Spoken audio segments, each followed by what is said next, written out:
reflecting everything on everybody. So let's talk specifically about what's been going on with the, if you will, globalist syndicate trying to remove Trump through this fake Russian narrative. And this is a headline, Bill, that involved you actually, from The Intercept, written by James Risen. CIA director met advocate of disputed DNC hack theory at Trump's request. At the beginning of the article, I'll let you take it. CIA director Mike Pompeo met with a former U.S. intelligence official, Bill Binney, who has become an advocate for a disputed theory that the theft of the Democratic National Committee's emails during the 2016 presidential campaign was an inside job rather than a hack by Russian intelligence. Pompeo met with Bill Binney, a former National Security Agency official turned whistleblower, who co-authored an analysis published by a group of former intelligence officials that challenges the U.S. intelligence community's official assessment that Russian intelligence was behind last year's theft of data from DNC computers. Binney and other former officials argued that the DNC data was leaked, not hacked, by a person with physical access to the DNC's computer system. Bill? Yeah, well, it's a provable, technically it's a provable fabrication, the whole thing.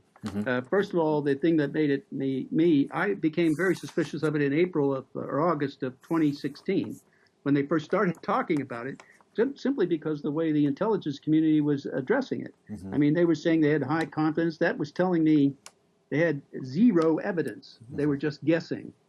And so I was objecting to it just on that basis alone. But later on, when we got some data from Guccifer 2, supposedly something that was, demonstrated that it was hacked, DNC was hacked, we started looking at that, and the download speeds of that data, because in the file of the data, every item, every email or file that was sent has a timestamp at the end of it. And there was a whole series of them, like 16 gigabytes of this data was passed in over 87 seconds.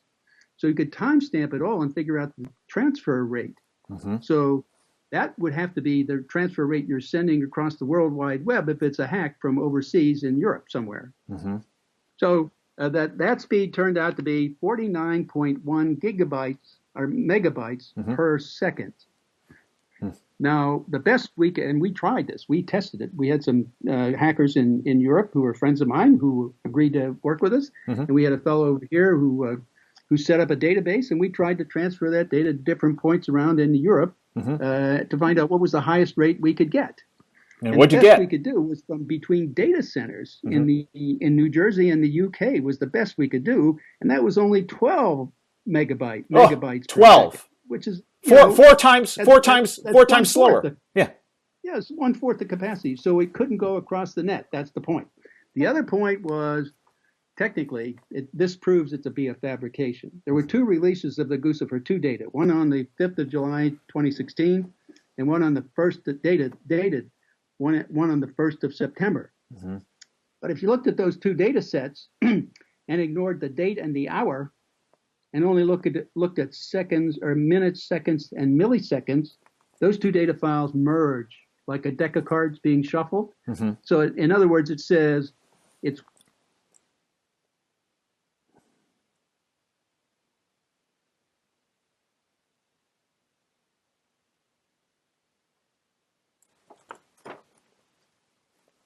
Oh, we had a little bit of a break there, Bill, as you were talking about the merge. As you were funny, could be our friends trying to interrupt. Right when you started to say merge, it faded. So could you take it from?